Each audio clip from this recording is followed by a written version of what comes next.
মাননীয় মুখ্যমন্ত্রী মমতা বন্দ্যোপাধ্যায়ের অনুপ্রেরণায় রাজারহাট নিউটাউনের বিধায়ক তাপস চট্টোপাধ্যায় বিধায়ক এলাকার উন্নয়ন প্রকল্প বিইউপির অর্থানুকূল্যে উন্নত চিকিৎসা পরিষেবার প্রদানের লক্ষ্যে বিধাননগর পৌর নিগম পরিচালিত বিদ্যাসাগর মাতৃসদন ও হাসপাতালের অত্যাধুনিক ডায়ালিসিস মেশিন, আল্ট্রাসোনোগ্রাফি মেশিন ও আইডিবিআই ব্যাংক প্রদত্ত ডিজিটাল মেশিনের শুভ উদ্বোধন অনুষ্ঠান অনুষ্ঠিত হলো। এই অনুষ্ঠানে প্রধান অতিথি হিসেবে উপস্থিত ছিলেন মাননীয় প্রতিমন্ত্রী, অর্থ, স্বাস্থ্য, পরিবার কল্যাণ মন্ত্রী চন্দ্রিমা ভট্টাচার্য, মেয়র বিধাননগর নিগমের কৃষ্ণা চক্রবর্তী, বাণীব্রত ব্যানার্জি, আরাত্রিকা ভট্টাচার্য, রহিমা বিবি, শাহনওয়াজ আলী সহ বহু বিশিষ্টবর্গ। Bureau report, Kolkata today news.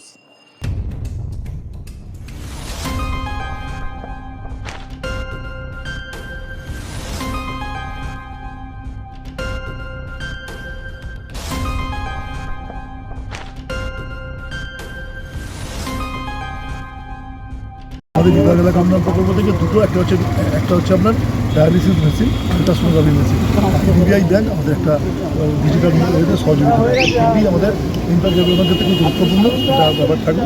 এই অঞ্চলটা এমন জায়গা ঘিরে সংখ্যালঘু মুসলিম মানুষ, উদ্বাস্ত মানুষ, বাস যাদের গর্ভবতী মায়েদের ক্ষেত্রে আল্ট্রাসোনোগ্রাফি এত বেশি কস্টলি থাকে, আমি নিজে তাদের নানাভাবে সাহায্য করি। এটা আমাদের সরকারি হওয়াতে মানুষ থাকবেন। আর ডায়ালিসিস দারুণভাবে প্রয়োজন। আমার পাশে বাণীব্রতবাবু আছেন, চেষ্টা আমরা সব, আমাকে একটা কমিটির চেয়ারম্যান করেছেন।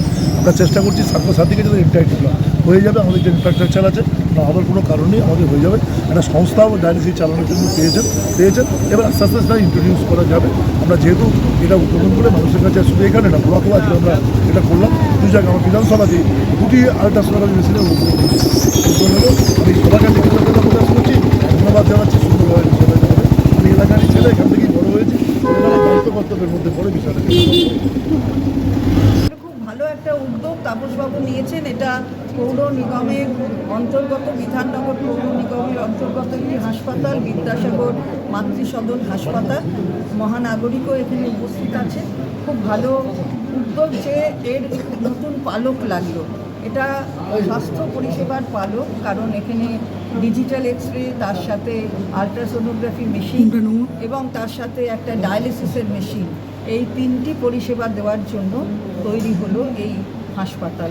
আমি ধন্যবাদ জানাই যে এখানে যারা করেছেন, এবং বাণীব্রতবাবু আছেন যিনি এখানে এমএমআইসি পৌর নিগমের, তিনি স্বাস্থ্য দেখেন। ফলে আমি সবাইকে ধন্যবাদ জানাই, যারা এখানকার কাউন্সিলর আছে, আরাত্রিকা এখানের কাউন্সিলর, সবাই এখানে যারা রয়েছেন। আসলে সবাই মিলে না করলে তো মানুষকে পরিষেবা পৌঁছে দেওয়া যায় না, একটা টিমে কাজ করতে হয়। সেই টিম কাজ করেছে বলে মানুষের পরিষেবা এইভাবে পাওয়ার দিকে রাস্তা প্রশস্ত হয়েছে। আমরা আজকের এই অনুষ্ঠান থেকে মাননীয় মুখ্যমন্ত্রীর প্রতি আমাদের অনেক অনেক কৃতজ্ঞতা জানাই। তার এই ধরনের দৃষ্টি নিক্ষেপ না থাকলে বাংলায় স্বাস্থ্য পরিষেবার এই উন্নয়ন হতো না। দিদি, বিধায়কের এই আর্থিক তহবিল থেকে যে এত সুন্দর একটা প্রয়াস, সাধারণ মানুষের যে স্বাস্থ্য পরিষেবাকে আরও উন্নত করার জন্য যে প্রয়াস, কী বলবে এটা নিয়ে? দেখুন, যেখানে আমরা দাঁড়িয়ে আছি বিদ্যাসাগর মাতৃসদন, নারায়ণপুরবাসীর কাছে এই হসপিটালের কাছে একটা হসপিটাল না, এটা আবেগ। এটা খুব সুন্দর পরিষেবা নিয়ে চলতো, কিন্তু কোভিডের পরে একটু পরিষেবাটা খারাপ হয়। মানুষের এটা নিয়ে খুব কমপ্লেন ছিল যে এত সুন্দর হসপিটাল, কোভিডের পরে আস্তে আস্তে একটু প্রবলেম হচ্ছে। কিন্তু আমাদের বিধায়ক তিনি কিন্তু একদম কড়া হাতে এটাকে ধরে এবং সুন্দর পরিষেবা যাতে আবার চালু হয় তার জন্য এক্সরে মেশিন, ইউএসডি মেশিন এবং ডায়ালিসিস মেশিন তিনি আজকে মন্ত্রী চন্দ্রিমা ভট্টাচার্যের হাত ধরে এবং আমাদের মেয়র মাননীয় কৃষ্ণ চক্রবর্তীর হাত ধরে তার শুভ উদ্বোধন করলেন। এবং আমি আশাবাদী যে এই তিনটে মেশিন একটা সাধারণ অসহায় মানুষের কাজে আসবে এবং নারায়ণপুরবাসী সমৃদ্ধ হবে।